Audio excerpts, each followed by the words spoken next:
기도하겠습니다. 하나님 아버지, 이 시간에 주님의 말씀을 통하여서 우리에게 말씀하시며 우리의 마음 가운데 주의 말씀을 심어주셔서 말씀 따라 열매 맺는 삶이 되게 하여 주옵소서. 예수님의 이름으로 기도합니다. 아멘. 오늘 말씀의 제목은 세우시는 하나님입니다. 모세는 여호와 하나님께서 이스라엘의 지도자로 부르셨습니다. 모세는 하나님의 부르심을 받았지만 연달아 거절을 하죠. 하지만 모세를 부르시는 여호와 하나님께서 모세의 고집을 꺾으셨습니다. 그래서 모세가 지도자로서의 역할을 감당하기 위해 애굽으로 향하게 되었는데, 가던 도중에 하나님께서 모세를 죽이시려고 했습니다. 이유는 모세가 아들들에게 할례를 행하지 않았기 때문이었습니다. 그래서 모세의 아내 십보라가 돌칼을 들어서 아들들의 포피를 베어 할례를 행하자 여호와께서 모세를 살려주십니다. 여호와께서 할례를 하지 않은 것에 대하여서 문제를 삼으신 이유는 이러한 모세의 모습이 이스라엘 백성으로서의 정체성을 잃어버린 모습이었기 때문입니다. 그리고 이제 모세는 민족의 지도자가 되었는데, 지도자로서 누구보다도 본이 되어야 하지만 그런 모습이 없었기 때문에 본이 되는 모습으로서 할례를 행하게 하신 겁니다. 이러한 일들을 다 겪고 나서 이제 여호와께서는 모세의 형인 아론에게 모세를 맞이하러 나가라고 말씀을 하십니다. 그리고 오늘 두 사람이 만나는 것으로부터 말씀이 시작되고 있습니다. 오늘 말씀을 통해서 우리에게 보여주시는 것은 무엇이냐면, 사람을 세우고 또 지도자를 세우는 것은 하나님께 달려있다라는 것을 우리에게 보여주시고 있습니다. 세상의 사람들은 어떻습니까? 스스로 자기 자신을 세우려고 합니다. 높은 자리에 올라가기를 원하죠. 그래서 그 위에서 권력을 다스리고자 합니다. 또 그 사람을 지지하는 사람들은 어떻습니까? 그러한 사람들에게 환호를 보냅니다. 그리고 그 사람을 의지합니다. 그 사람이 우리의 모든 것을 해결해 줄 수 있을 것처럼 모든 것을 기대하죠. 그렇게 지도자로 세워진 사람들은 어떻게 생각하느냐? 마치 자신의 힘과 자신의 능력으로 그 자리를 얻었다라고 생각을 합니다. 하지만 성경에서 얘기하고 있는 것은 이런 사람들의 생각과 전혀 다른 이야기를 우리에게 말씀하고 있습니다. 그렇다면 사람을 세우는 것, 또 높아지는 것, 이러한 것들은 어떻게 되는 것인가? 우리가 말씀 안에서 함께 살펴보겠습니다. 첫 번째로 볼 것은 사람의 마음을 움직이시는 하나님입니다. 여호와께서 모세를 애굽으로 가라고 말씀을 하시고, 한편 아론에게는 뭐라고 말씀하시느냐? 광야로 가서 모세를 맞이하라 말씀을 하십니다. 그래서 이들이 만난 곳이 어디냐면 하나님의 산, 시내 산입니다. 시내 산은 이스라엘 백성이 출애굽하고 난 이후에 이곳에서 하나님으로부터 십계명과 그리고 율법을 받은 장소입니다. 여호와의 산이죠. 그러면 여호와의 산이면 누구를 만나러 가는 것이겠습니까? 여호와를 만나러 가는 것이 되어야 하겠습니다. 근데 지금 아론은 여호와의 산, 시내 산을 가면서 누구를 만납니까? 모세를 만나죠. 아론이 모세를 만난 이유는 여호와께서 아론에게 그렇게 하라고 말씀하셨기 때문입니다. 그러면 왜 여호와께서는 아론으로 하여금 여호와의 산에 가서 모세를 만나라고 하신 겁니까? 출애굽기 4장 16절을 보면 이렇게 말씀을 하고 있습니다. 함께 읽어보겠습니다. 그가 너를 대신하여 백성에게 말할 것이니 그는 내 입을 대신할 것이요 너는 그에게 하나님같이 되리라. 아멘.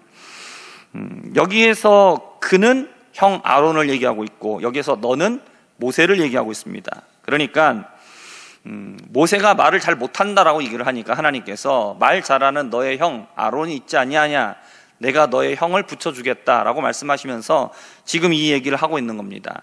너가 아론에게 얘기를 하면 아론이 너를 대신해서 백성들에게 말을 할 것이다. 그래서 그가 너의 입을 대신해 줄 것이다. 그리고 모세 너는 형 아론에게 그에게 무엇같이 된다라고요? 하나님같이 되리라. 이것은 무엇을 얘기하시는 겁니까? 모세는 아론에게 있어서 친동생입니다. 하지만 여호와께서 주신 사명을 이루기 위해서는 인간적인 관계, 형과 동생의 관계가 아니라는 거죠. 그러니까 하나님께서 세우신 지도자와 그리고 그 지도자를 대변하는 대변인의 관계라는 겁니다. 그래서 하나님께서 세우신 지도자로서 여기게 될 것이다 라는 것을 말씀하고 있는 겁니다. 나라에서 대사를 임명하고 보낼 때 아무 데서나 임명식하고 임명장 주지 않습니다. 뭐 대통령이 있는 다스리는 나라 같으면 대통령이 집무하는 곳에서 임명장을 수여하고 그리고 파견을 하죠. 마찬가지로 여호와의 산에서 모세와 아론을 임명하시는 겁니다. 그래서 아론은 이제 모세를 친동생으로 대하는 게 아니라 여호와께서 세우신 지도자로 대하라는 것이죠. 마치 하나님과 같이 여기라는 겁니다. 그리고 모세가 말한 것을 충실하게 대언하는 사람이 되어야 한다라고 지금 말씀하고 있는 겁니다. 아론은 여호와께서 말씀하신 대로 모세를 만나게 되었습니다. 그리고 모세에게 입을 맞춥니다. 입을 맞췄다는 얘기는 모세를 환영하고 또 기쁜 마음으로 만났다라는 것을 말하죠. 모세를 만날 때 아론의 마음 가운데 기쁨이 있었습니다. 아론의 이러한 반응은 당연한 반응이라고 생각할 수도 있겠지만 결코 그렇지 않을 수 있습니다. 뭐 친동생이니까 40년 만에 만났으니까 이산가족 상봉하는 마음과 같이 얼마나 기뻤을까, 얼마나 눈물겹고 뭐 이렇게 생각할 수도 있겠습니다. 하지만 40년 전의 모세의 행동을 우리가 생각해 보면 분명 민족을 위한 행동이기는 했지만 실패로 끝난 일입니다. 그리고 모세는 도망갔습니다. 그리고 남겨진 이스라엘 민족들은 이 문제로 굉장히 어려움을 당했을 것은 분명합니다. 모세의 행동은 바로의 심기만 건든 겁니다. 그렇기 때문에 모세가 다시 돌아온다라는 얘기를 들었을 때에 앞으로 애굽에 가면 어떤 문제가 생길지 알 수 없는 일이죠. 그러면 동생을 만나는 게, 물론 동생을 만나는 것 자체는 기쁠 수도 있겠지만 동생을 만나는 게 그렇게 단순한 마음이 아닌 거죠. 복잡한 마음이 될 수 있는 겁니다. 그런데 아론이 모세를 만날 때에 기뻐하죠. 환영합니다. 이것은 왜 이렇게 됐느냐? 이건 여호와 하나님께서 모세에게 말씀하신 내용대로 된 겁니다. 출애굽기 4장 14절 하반절을 보면 이렇게 말합니다. 그가 너를 만나러 나오나니 그가 너를 볼 때에 그의 마음에 무엇이 있을 거라고요? 기쁨이 있을 것이라. 이게 하나님께서 모세에게 하신 말씀이에요. 너의 형 아론이 너를 만나러 올 때에 모세의 마음 가운데 형이 나를 어떻게 생각할까? 나에게 어떤 반응을 보일까? 걱정될 수 있죠. 근데 뭐라고 말씀하십니까? 너를 만날 때에 기쁨이 있을 것이다. 우리의 마음을 다스리시는 분이 하나님이시라고 성경에서는 분명하게 말씀을 하고 있습니다. 그러니까 모세를 만나는 아론의 마음 가운데에 기쁨을 주신 분이 하나님이시라는 것이죠. 그렇기 때문에 이들은 기쁨의 제외를 할 수 있었던 겁니다. 지금 우리 사람들과의 관계 속에서 어려움을 겪고 있는 성도님들도 있을 겁니다. 그렇다면 이 문제를 가지고 하나님 앞에 기도하실 수 있기를 바랍니다. 우리가 노력하는 것 분명히 필요합니다. 뭐 선물을 보낸다든지 화해의 말을 건넨다든지 그런 것도 분명히 있어야 합니다. 그러나 그것만 가지고는 안 되죠. 그렇게 한다고 할지라도 상대방의 마음이 어떻게 반응할지는 우리가 알 수도 없고 우리가 어떻게 할 수 없습니다. 그 마음을 만지시는 분이 누구시고 마음을 변화시키시는 분이 누구십니까? 그의 마음에 기쁨을 주시는 분이, 화해의 마음을 주시는 분이, 용납의 마음을 주시는 분이 누구십니까? 하나님이십니다. 그러므로 그런 내가 할 수 있는 노력을 다 하시되 하나님 앞에 기도하시기를 바랍니다. 그래서 하나님께서 우리에게 맺힌 것들을 풀어주시고 만남 가운데 기쁨을 허락하여 주심으로 이런 모든 관계들이 아름답게 풀어지게 되기를 주님의 이름으로 축복합니다. 두 번째로 우리가 볼 것은 권세를 주시는 하나님입니다. 시내산에서 모세는 아론에게 어떤 이야기를 하느냐? 여호와께서 자기에게 분부하신 모든 말씀을 전합니다. 그리고 그 이적을 아론에게 알려줍니다. 아론은 모세가 하는 이 모든 말을 듣고 믿었습니다. 그리고 나서 두 사람은 이스라엘의 장로들을 모으고 아론이 그들에게 모세에게 하셨던 여호와의 말씀을 다 전해줍니다. 아론은 모세에게 하신 말씀을 함께 같이 들은 게 아닙니다. 경험하게 하신 이적을 직접 본 게 아닙니다. 모세의 말만 들었습니다. 하지만 아론은 동생 모세에게 여호와께서 나타나신 것을 또 주신 것을 모두 다 믿었습니다. 동생에게 허락하신 지도자의 권세를 인정한 겁니다. 가장 어려운 것이 친척과 가족들과 같은 가까운 사람들에게 인정받는 것입니다. 오죽하면 예수님께서도 다른 모든 지역에서는 사람들에게 선지자로 인정받았습니다. 그리고 하나님의 아들로도 인정받기도 했습니다. 하지만 어디에서는 안 됐습니까? 고향 나사렛에서는 인정받지 못하셨습니다. 사람들은 어려서부터 본 예수님을 하나님의 아들은커녕 선지자로도 인정하지 않았던 겁니다. 이건 우리 인간이 가지고 있는 선입견이 가지고 있는 모순입니다. 그리고 우리의 한계를 잘 보여주고 있습니다. 내 생각이 다 맞는 것처럼 보이죠. 그러나 우리는 절대로 바르게 볼 수가 없는 겁니다. 자신의 동생으로 자란 모세가 하나님이 정하신 지도자라고 인정하는 것은 결코 쉬운 것이 아닙니다. 하지만 하나님께서 아론에게 말씀하셨을 때 아론은 그것을 믿었습니다. 목회자를 바라보는 눈도 마찬가지입니다. 인간적으로 따져보면 나보다 어릴 수 있습니다. 학력으로 따졌을 때 못할 수도 있습니다. 세상의 경험이 부족해서 세상 살아가는 일에서 부족할 수 있습니다.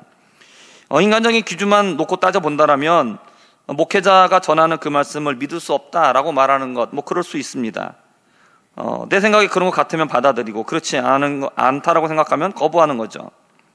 그러나 하나님의 말씀은 그렇게 믿는 게 아닙니다. 목회자가 바르게 하나님의 말씀을 선포할 때에는 내 인간적인 기준, 내 생각 가지고 판단하면 안 됩니다. 말씀에 바로 서서 전할 때는 그걸 아멘으로 받아들여야 합니다. 그렇게 믿는 자가 복된 사람입니다.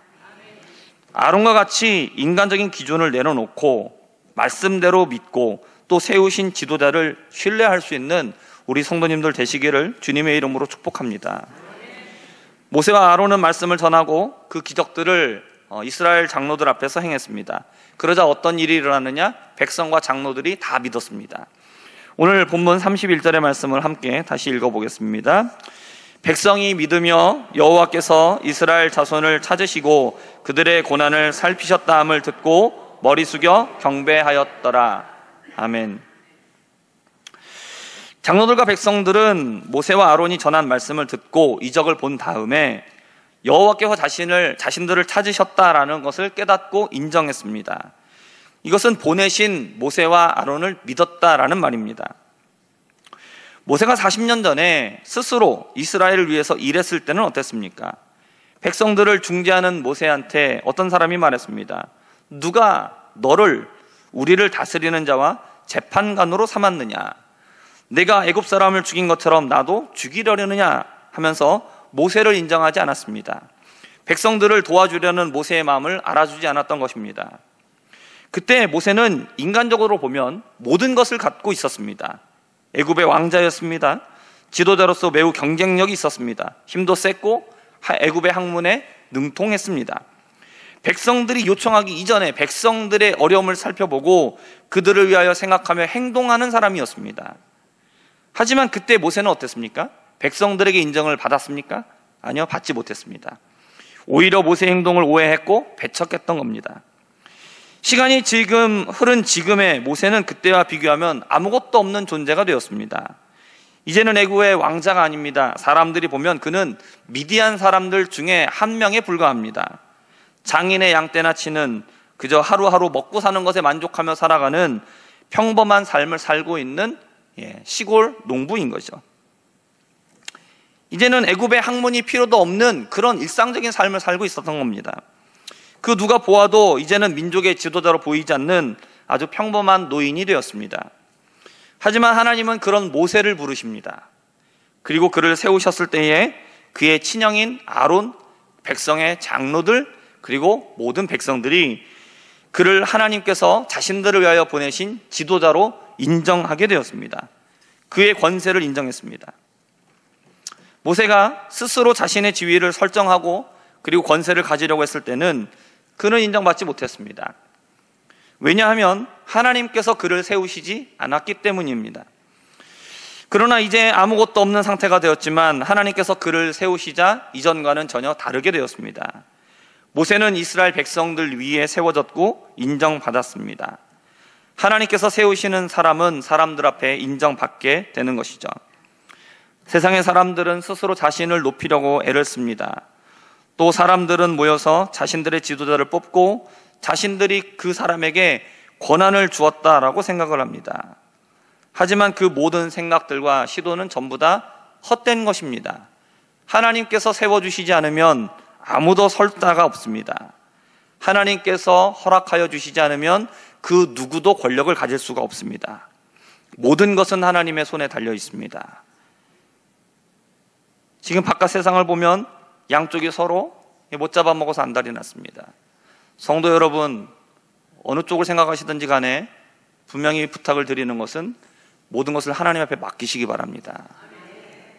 하나님께서 세워주셔야만 되는 것이고 하나님께서 붙들어 주셔야 됩니다.